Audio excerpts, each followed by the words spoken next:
दोस्तों, क्या आपने ध्यान दिया? शिक्षा मंत्री का इस्तीफा होते ना होते ही अब सीधे निशाने में खुद अमित शाह जी है। आज लोकसभा में राहुल गांधी और राज्यसभा में मल्लिकार्जुन खड़गे का जो भूमिका था, सुप्रीम कोर्ट में जो सवाल हुआ और सड़कों पर नया किसान और छात्र आंदोलन का जो हुंकार है, क्या ये सब महज संयोग है या फिर मोदी सरकार के खिलाफ एक बड़ा राजनीतिक ऑपरेशन शुरू ही हो चुका है? और सबसे बड़े सवाल, आखिर अमित शाह लगातार बंद कमरे में बड़ी बड़ी बैठक क्यों कर रहे हैं? आज हम आपको पूरा घटनाक्रम का टाइमलाइन दिखाएंगे। नमस्कार, जय श्री राम, हर हर महादेव। मैं हूं आपका मित्र शुद्धशील घोष। दोस्तों, आज के वीडियो में हम आपको 7 अहम सबूत दिखाएंगे। पहला, संसद में क्या हुआ। दूसरा, सुप्रीम कोर्ट ने क्या पूछा। तीसरा, शाह की लगातार बैठकों का मतलब। चौथा, अभिजीत दीपके का नई रणनीति। पांचवा, राकेश टिकैत का एंट्री। छठवां, विपक्ष का अगला प्लान। और आखिर मोदी सरकार किस बड़े फैसले की तैयारी कर रही है।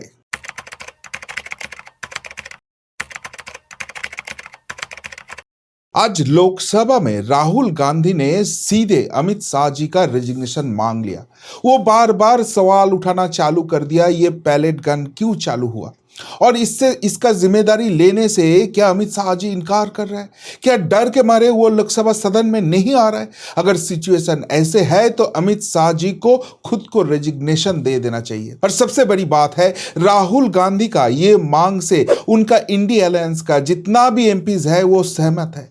और हंगामा यहां पर पहुंच गया कि फाइनली लोकसभा को फिर से एडजर्न करना पड़ा। लोकसभा अभी चलने ही नहीं दे रहा है विपक्ष, तो उसके मतलब गवर्नमेंट के ऊपर प्रेशर बिल्टअप का जो स्ट्रेटेजी ऑपोजिशन ने लिया है वो कंटिन्यू रहेगा। ये मानसून सत्रों में दूसरे बिल लाने का जो कोशिश गवर्नमेंट करेगा उसको रुकाया जाएगा। वार अभी सीधे अमित शाह जी के ऊपर ही होगा।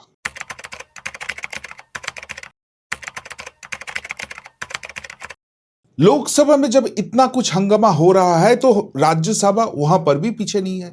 राहुल गांधी ने जो रास्ते दिखाया उस रास्ते में ही कांग्रेस का प्रेसिडेंट मल्लिकार्जुन खड़गे जी ने वही सवाल उठा दिया। राज्यसभा में भी उन्होंने भी मांग कर लिया अमित शाह जी का रेजिग्नेशन। उसके मतलब अपोजिशन अभी यूनाइटेड है और उनका एक ही निशाना, एक ही इशारा, वो है अमित शाह जी। किसी भी हालत में नरेंद्र मोदी गवर्नमेंट का सबसे अहम हिस्सा उसमें वार करना है।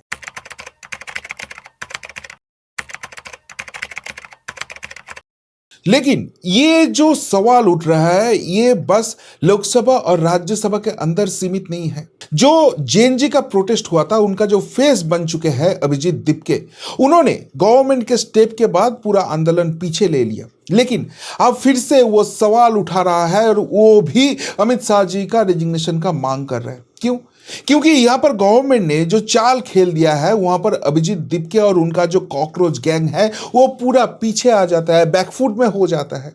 यहां पर गवर्नमेंट ने बोल दिया जैसे सुप्रीम कोर्ट का ऑब्जर्वेशन है उस हिसाब से हमने किसी भी छात्रों के ऊपर कोई भी कार्रवाई नहीं करेंगे। लेकिन जिसके ऊपर कार्रवाई हो रहा है उसको प्रूफ करना पड़ेगा वो सच में नीट के लिए ही प्रोटेस्ट करने आए थे और वो नीट का ही स्टूडेंट है। उसको एडमिट कार्ड या दूसरे जो प्रूफ है वो सामने लाना पड़ेगा। अगर नहीं होता है तो उसको नीट का स्टूडेंट नहीं माना जाएगा और उसके विरुद्ध कार्रवाई जारी रहेगा।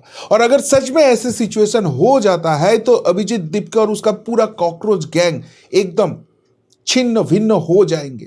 और इसीलिए अभिजीत दीपके जब देख लिया लोकसभा का विरोधी दलों नेता राहुल गांधी ने ऐसे सवाल उठाया तो उसने सीधा वहां पर सपोर्ट कर दिया। और उससे भी बड़ी बात है, अमित शाह जी को छोड़ के अभी वो नरेंद्र मोदी जी का भी इस्तीफा मांग रहा है। उसको बोलना है नरेंद्र मोदी जी रेजिग्नेशन दे दे और सोशल मीडिया इन्फ्लुएंसर बन जाए। और ये सवाल वो तब उठाते हैं जब राकेश टिकैत जी के साथ उसका एक अहम बैठक होता है।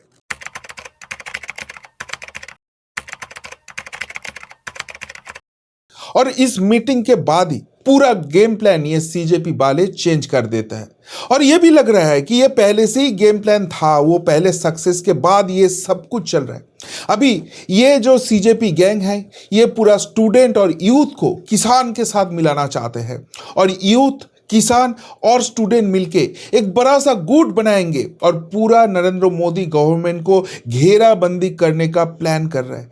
तो इसके मतलब चारों तरह से घिर रहे हैं नरेंद्र मोदी गवर्नमेंट। उसके ऊपर प्रेशर बिल्टअप का जो स्ट्रेटेजी ऑपोजिशन ने लिया है, वहां पर ये अभिजीत दिपके और राकेश टिकैत का एक अहम मुख्य भूमिका रहेंगे और उसके लिए गवर्नमेंट को जितना बैकफुट में हो सकता है वो करेंगे। और इसलिए ही क्या सीधे नरेंद्र मोदी या अमित शाह जी का रेजिग्नेशन का मांग इन लोगों के तरफ से उठाया जा रहा है। अब जरा पूरा तस्वीर को जोड़िए। संसद, सुप्रीम कोर्ट, छात्र आंदोलन, सोशल मीडिया और अब किसान संगठन। क्या आपको कोई पैटर्न दिख रहा है? ऐसा लग रहा है जैसे अलग अलग मोर्चा पर दबाव बनाया जा रहा है। यही इस कहानी का सबसे महत्वपूर्ण हिस्सा है।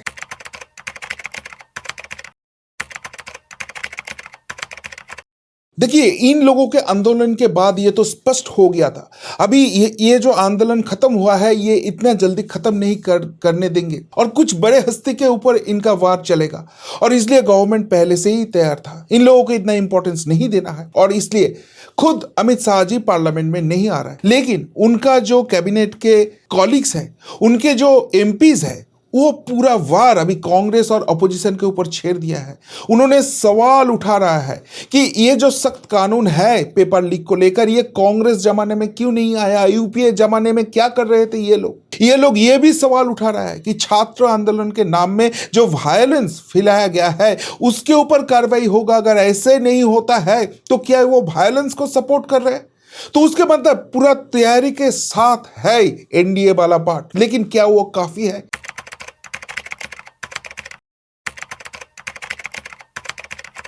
क्योंकि सुप्रीम कोर्ट में जब ये केस जाते हैं तो सुप्रीम कोर्ट भी गवर्नमेंट से सवाल उठाते हैं ये पैलेट गन का यूज को लेकर। तो इसके मतलब ये जो कानूनी लड़ाई होगा वहां पर भी गवर्नमेंट के ऊपर प्रेशर क्रिएट करने का कोशिश किया जा रहा है। सरकार पर अतिरिक्त दबाव है, इसमें तो कोई शक नहीं है, लेकिन कोर्ट ने क्या इस्तीफा मांगा या केवल जवाब, यह फर्क समझना बहुत ही जरूरी है। लेकिन यहां पर ही पूरी कहानी पलट जाती है। मोदी और शाह ने पूरा सिचुएशन को रीड कर लिया, ऐसे कुछ आने वाला है वो पहले से ही समझ गया था और इसलिए इसका एंटीडोट निकालने के लिए जो करना चाहिए वो ही कर रहा है। और यहां पर ही जो गेम चल रहा है वो पूरा क्लाइमैक्स में पहुंच जाते हैं। नरेंद्र मोदी और अमित शाह अभी पूरा काउंटर अटैक का गेम खेलने का प्लानिंग ले ही लिया है।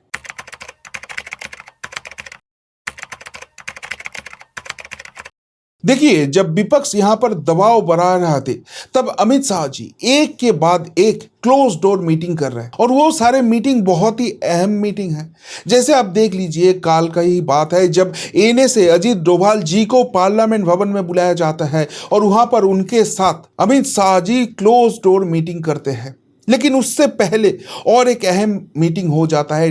उसके 24 आवर्स पहले वही पार्लियामेंट भवन में अमित शाह जी बैठते हैं एचएम सेक्रेटरी के साथ। अमित शाह जी वहां पर बुला लेते हैं आईबी चीफ को और जेपी नड्डा जी भी उस मीटिंग में है। आपको याद रखना होगा, ये जेपी नड्डा जी, ये जो स्टूडेंट का प्रोटेस्ट चल रहा था, जो कॉकरोच वाले का प्रोटेस्ट चल रहा था, गवर्नमेंट के तरफ से पूरा लियाजो करने का जिम्मेदारी उनके ऊपर ही था। तो ये अगर आईबी चीफ और एनए से आ रहा है तो कुछ तो बड़े यहां पर है। लेकिन अगर वहां पर इंटरनेशनल इशू है या बॉर्डर इशू है और इंटरनल सिक्योरिटी का इशू है तो शायद राजनाथ सिंह जी और प्राइम मिनिस्टर नरेंद्र मोदी जी को होना चाहिए था, लेकिन वहां पर होता है जेपी नड्डा जी। तो इसके मतलब पूरा फोकस अभी जो है ये अभिजीत दिपके और कॉकरोच पार्टी का जो एक्टिविटी है वो सब चीज को लेकर।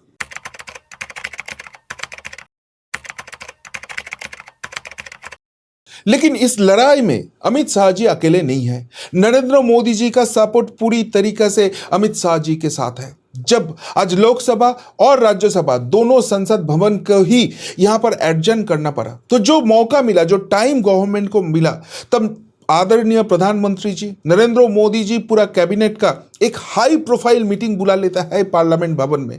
और जाहिर सी बात है, ये सारे जो इशू हो रहा है वहां पर कैबिनेट का क्या फैसला होगा, आगे कैसे रणनीति बनाया जाएगा, उसके ऊपर पूरा फोकस है। ऊपर से ये लोग संसद नहीं चलने दे रहा है, तो जो प्लानिंग था गवर्नमेंट का बहुत सारे अहम इंपॉर्टेंट बिल लाना, उसका क्या स्ट्रेटेजी होगा। पाल्टा वार करने का जो सिचुएशन है वो पूरा कस लिया जाता है और उसका इंपैक्ट अगले कुछ दिनों में दिखाया जाएगा, ये तो लगभग निश्चित ही हो गया। यानी सरकार बस बचाव नहीं कर रहे बल्कि शायद किसी बड़े फैसला का तैयारी भी कर रही है, और यहां से ही कहानी पूरी तरीके से बदल जाती है। क्योंकि इसी बीच एक दिलचस्प इंसिडेंट सामने आ जाता है। ये जो पेपर लीक को लेकर, नीट को लेकर जो आंदोलन हो रहा था, वो अभी दो हिस्से में बांट चुका है।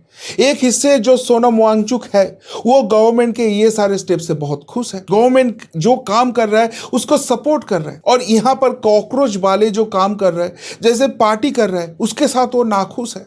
तो इसके मतलब ये जो आंदोलन का पार्ट था उसमें एक बड़ा सा स्प्लिट हो गया, उसमें एक बड़ा सा क्रैक हो गया है, और ये गवर्नमेंट के लिए बहुत अच्छी बात है। लेकिन जब ये पॉजिटिव पॉइंट हो रहा है तब दूसरे साइड में दिक्कत भी बढ़ रही है, क्योंकि ये जो अभिजीत दीपके है उनके साथ राकेश टिकैत का मीटिंग हो जाता है और दोनों मिलके ये फैसला करते हैं कि अभी किसान, युवा और छात्र एक साथ मिल जाएंगे, एकजुट होके ये मोदी गवर्नमेंट को घेर लेंगे। तो इसके मतलब आने वाले दिन में जो रणनीति कौशल यहां पर दिखा जाएगा वो इतना आसान नहीं रहेगा। गवर्नमेंट के लिए हर स्टेप में मुश्किल बढ़ेंगे, लेकिन उसको बहुत ही सेंसिटिवली हैंडल करना है, क्योंकि यहां पर ऐसे ऐसे सेगमेंट जुड़ रहे हैं जिसके साथ देश के बहुत बड़े सेंटीमेंट युक्त है। यहां पर एक गलत स्टेप और मोदी गवर्नमेंट के खिलाफ इन लोगों का जो गुस्सा है वो और भी बढ़ाने का कोशिश किया जाएगा। यहां पर अराजकता फैलाने का कोशिश किया जाएगा। जिस टारगेट से पिछले 12 साल से ऑपोजिशन है, फाइनली वो मौका उनको मिल जाएगा। लेकिन सवाल यह है, क्या नरेंद्र मोदी जी और अमित शाह जी ये इतना बड़ा मौका ऑपोजिशन के हाथ में देंगे? क्योंकि देख के लग रहा है सरकार पहले ही इनका जो रणनीति है वो समझ चुकी है। आने वाले कुछ दिन ये तय करेंगे, क्या विपक्ष का ये दबाव सचमुच अमित शाह तक पहुंचेगा, या फिर मोदी शाह की अगली रणनीति पूरा राजनीतिक नैरेटिव ही बदल देगी? आपको क्या लगता है, क्या यह सिर्फ संसद की राजनीति है या 2029 का लड़ाई की शुरुआत हो चुकी है? आपका जवाब जरूर कमेंट बॉक्स में कमेंट करके बताइए। अभी के लिए इतना ही, फिर मिलता है बहुत जल्दी। नमस्कार, जय हिंद, वंदे मातरम।